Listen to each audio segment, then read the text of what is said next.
Old Boinapalli 119 division పరిధిలో all India Banjara సేవా సంఘ్ ఆధ్వర్యంలో కుకట్పల్లి బాలానగర్ మండలాల నూతన అధ్యక్షుల ఎన్నిక ఏకగ్రీవంగా జరిగింది. ఈ కార్యక్రమానికి ఓల్డ్ బోయినపల్లి తాంచా మాజీ హ్యాట్రిక్ కార్పొరేటర్ ముద్దం నరసింహ యాదవ్ ముఖ్య అతిథిగా హాజరయ్యారు. కుకట్పల్లి మండల అధ్యక్షుడు రత్లావత్ గోపీనాయక్, బాలానగర్ మండలం అధ్యక్షుడు ఆర్ వెంకటప్రసాద్ నాయక్ ఎన్నికయ్యారు. ఈ సందర్భంగా మేడ్చల్ జిల్లా అధ్యక్షుడు Srinivas Nayak, Telangana secretary RD Darshad Nayak, vice president Srinivas, youth అధ్యక్షుడు గోపాల్తో కలిసి ముద్దం నరసింహ యాదవ్ నూతన అధ్యక్షులను శాలువలతో సన్మానించి అభినందనలు తెలిపారు. బంజారాల సంక్షేమానికి, హక్కుల పోరాటానికి నూతన కమిటీ శక్తివంచన లేకుండా కృషి చేయాలని వారు పిలుపునిచ్చారు. ఈ కార్యక్రమంలో బోయినపల్లి డివిజన్ సంఘం నాయకులు పెద్ద సంఖ్యలో పాల్గొన్నారు.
కూడా చాలా సార్లు చేశాను. నేను 8 years చేశాను ఇక్కడ.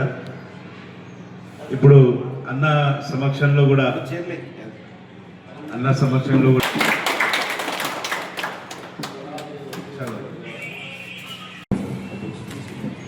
ఈరోజు ఆల్ ఇండియా బంజారా సంఘం అధ్యక్షులు మన శ్రీనివాస్ గారు, మిగతా మా దగ్గర నుంచి కుకుట్పల్లి నుంచి ఇచ్చిన వెంకట్ గారు, గోపి బాలనగర్, మిగతా వేదికమైన అందరికి కూడా, కిషన్ కానీ, పేరున శ్రీనివాస్ నాయక్ కానీ, దశరథ్ నాయకు, బద్రీ నాయకు, యూత్ రవి నాయకు, అంజనేయులు, వచ్చిన బంజారా సోదరులందరూ కూడా ఉదయం నమస్కారం. కూడా మనమంతా ఎప్పుడైతే యూనిట్ ఉంటామో సంఘంతో పాటు ప్రజలు కూడా ఒక సర్వీస్ చేయాలని భావనతో ఉన్నప్పుడే మనమంతా సక్సెస్ అవుతాము.